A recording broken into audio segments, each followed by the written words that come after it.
우리의 삶은 기다림으로 이루어집니다. 기다림은 우리 인생뿐 아니라 신앙생활에서도 아주 중요한 요소입니다. 그리스도인의 삶과 신앙은 기다림의 연속이라고 해도 과언이 아닙니다. 우리의 기다림은 무의미한 것도 아니고 막연한 것도 아닙니다. 우리의 기다림은 약속에 대한 기다림이고 그 기다림의 대상은 그리스도입니다. 그리스도에 대한 기다림의 시작은 아담의 타락 직후로부터 시작되었습니다.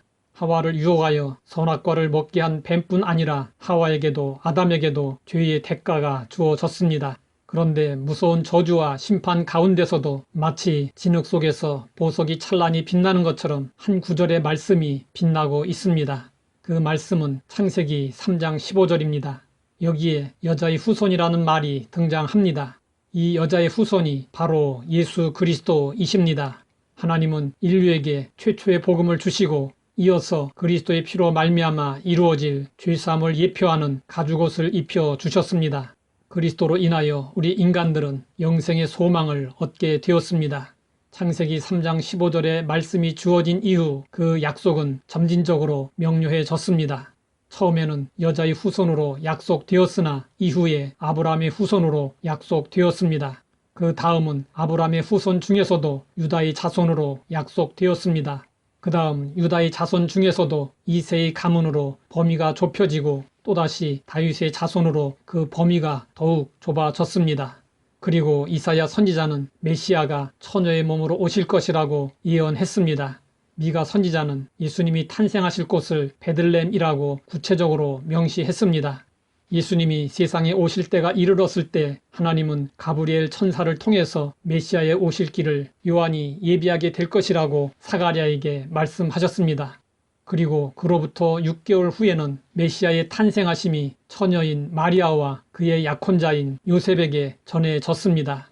마침내 메시아가 이 땅에 오실 것이 명확하게 알려지고 약속이 이루어졌습니다.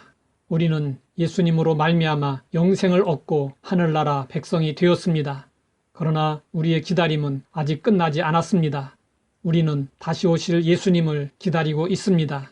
그러면 우리의 기다림은 언제 끝나게 되는 것일까요?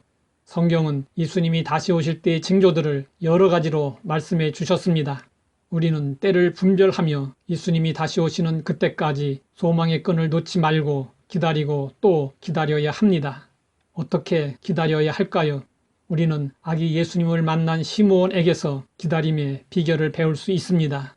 성경은 시므온에 대해서 이렇게 말씀하고 있습니다. 예루살렘에 시므온이라는 사람이 있으니 이 사람은 의롭고 경건하여 이스라엘의 위로를 기다리는 자라. 성령이 그 위에 계시더라. 그가 주의 그리스도를 보기 전에는 죽지 아니하리라 하는 성령의 지시를 받았더니 성령의 감동으로 성전에 들어가매 마침 부모가 율법의 관례대로 행하고자 하여 그 아기 예수를 데리고 오는지라. 우리가 이 말씀에서 주목할 부분이 있습니다. 성령이 그 위에 계시더라. 성령의 지시를 받았더니 성령의 감동으로 성전에 들어가매입니다. 성령님이 시므온을 이끄시는 것을 볼 수 있습니다. 이것이 바로 기다림의 비결이었습니다. 예수님이 이 세상에 오셨을 때 예수님을 기다린 사람들은 소수에 불과했습니다. 대부분 소망의 줄을 놓아버렸습니다.